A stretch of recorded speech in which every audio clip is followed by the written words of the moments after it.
Hello, welcome to my next Rolfing frequently asked question, which is what happens in a session.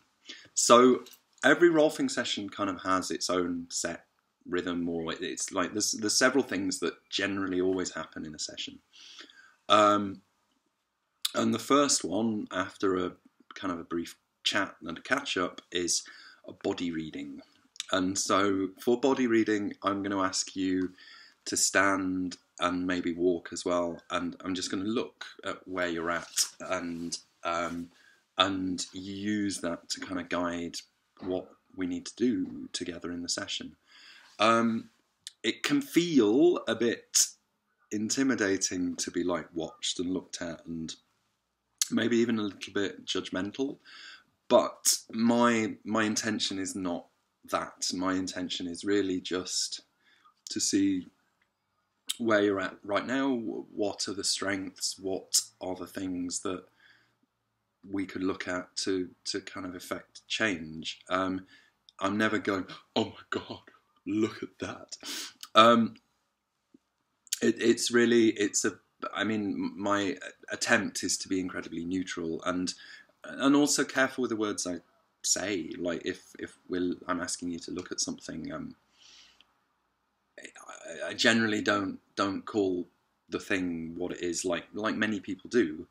I'll generally say like, how would it be if your feet turned in?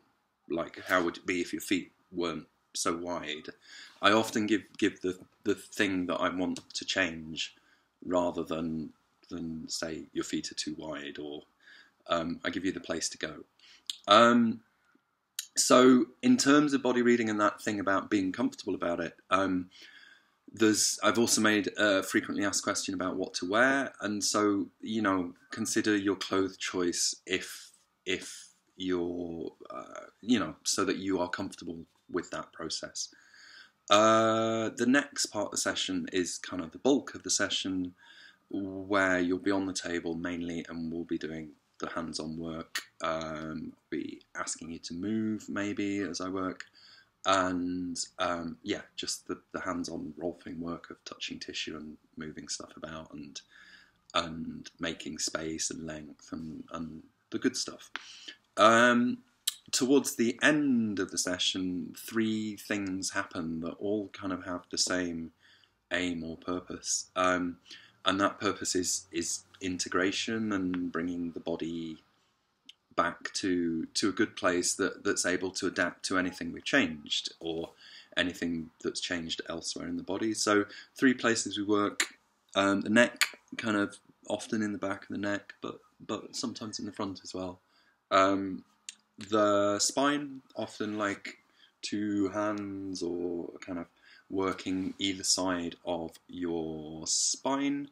And the third place is to do a pelvic lift where you roll over and rest your sacrum, the back of your pelvis, on my hand. And these are all places that adapt to how you are. So your spine has to adapt to, I don't know, how your legs are. So if we change how your legs are, then your spine sometimes just needs a bit of attention to go, oh, I've got to change, my job's changed, I've got to do something different. The final part of the session, and in a way is Rolfing's slightly unique thing, or is the educative part where we're looking at showing you ways to change your habits. So as an example, if your kind of shoulders are eating your neck, and I've done lots of work to lengthen this out and kind of make space, then you need to also be reminded that, this is a habit that you need to let go of in here as well. So in that case, I'm going to give you something like, let your shoulders be nice and heavy, let them kind of slide and rest down your back. I might hold them to give them some extra weight. And it's looking to work with felt sense rather than kind of crap postural advice like put your shoulders back or don't slouch, or it's always looking that kind of letting shoulders be heavy is it's asking you to feel them being heavy rather than say this is the correct place to be, because that's easier and less effortful, and I'm always looking to make posture less effortful. I think that's rounded up the session. Then you can leave. That's the end of the session. But yeah, if there's any questions, let me know.